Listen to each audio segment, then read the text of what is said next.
So one man watching the UK's Europe referendum with great interest is Inuuteq Holm Olsen. He's Greenland's diplomatic representative to the US. Welcome to the show. Thank you. Now, Inuuteq, what were some of the driving factors behind Greenland's exit? As you said, we had a political project called the Home Rule, where we took over more and more political and economic control from Copenhagen to Nuuk in Greenland from 1979 on.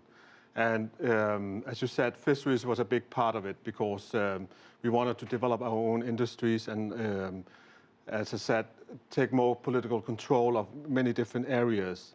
And at that time, as members of the EU, Brussels had control over our quotas and fishing waters. And we were not allowed to fish our own waters, as said, basically told that we could stand last in line. So that wasn't satisfactory to us. And secondly, also, when Denmark decided to join the EU in 1972, there was also a referendum in Greenland where 70% of the people voted no. But because we didn't have home rule at that time, the votes were part of the Danish votes, so to speak. So from the beginning, we weren't satisfied with the relations with the EU, that we had with the EU. Now, once you have that unsatisfactory relationship and the votes are cast, that decision to leave, it doesn't end there. It's a long process. It doesn't change overnight. So help us understand how Greenland actually transitioned out of what was then the EEC and is now known as the EU. Yeah, at that time, after the referendum, it became clear that there was a majority for leaving the EU. It hadn't been envisioned, in the treaty of the EU that a self-governing territory could actually leave. So there was some negotiations that took quite a while, also because we had to find out, what should happen after, what status should Greenland have as we got to the EU.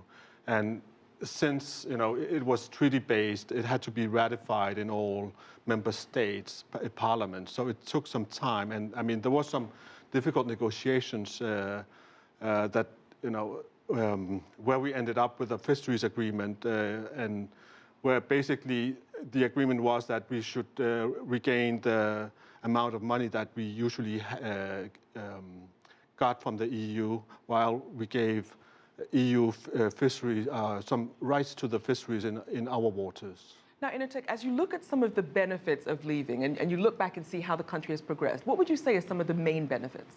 Well, I mean, in our situation, I think it's quite different from Britain's because as I said, we had this political project that we still, engage in terms of nation building and taking over areas of responsibility.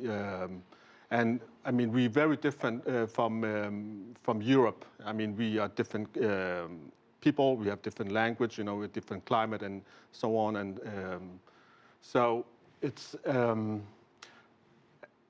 we wanted to. We wanted to be ourselves, but I think we got we ended up with some very good agreements with the EU. I mean, we have a fisheries agreement now, but we also have a partnership agreement, and we have a status as an overseas country and territory, which means that we can export our products, free of tariffs to the European market. Now, British Prime Minister David Cameron was able to get some good deals on the table, but there's still that fear of the unknown. A lot of voters, just based on that uncertainty about what's going to happen next, are just scared to even consider the idea. How did Greenland overcome that? Well, I think that's another aspect, because at that time in 1982, the European Union was more like a European economic area. I mean, where you didn't have this political union as you have today. So I think it will be, I mean, if Greenland were to leave, for example, today, it would be much more difficult because it's a much more deeply integrated political union that you are dealing with now. And I mean, and the preconditions, for Greenland are very different from Britain's because we're just like a young nation trying to build up our own nation in many ways. So as the EU stands now, do you ever foresee a time where Greenland would perhaps rejoin? Well, you can never foresee the future, but I mean, every 5 years, some political party in Greenland will raise the issue. Maybe we should consider rejoining. But then, I think it's important to realize that when we left it in '82 and now are two very different areas in terms of European cooperation, and but who knows? I mean, it's up to the people of Greenland to decide, whether they want to become independent from Denmark as well. So, and maybe, we very much closely aligned with Europe. It's our biggest trading partner, and we have a lot of trade between Europe and Greenland. But for now, we're quite satisfied with the relations that we have with the European Union. All right, well, something definitely worth watching. Thank you so much for joining us.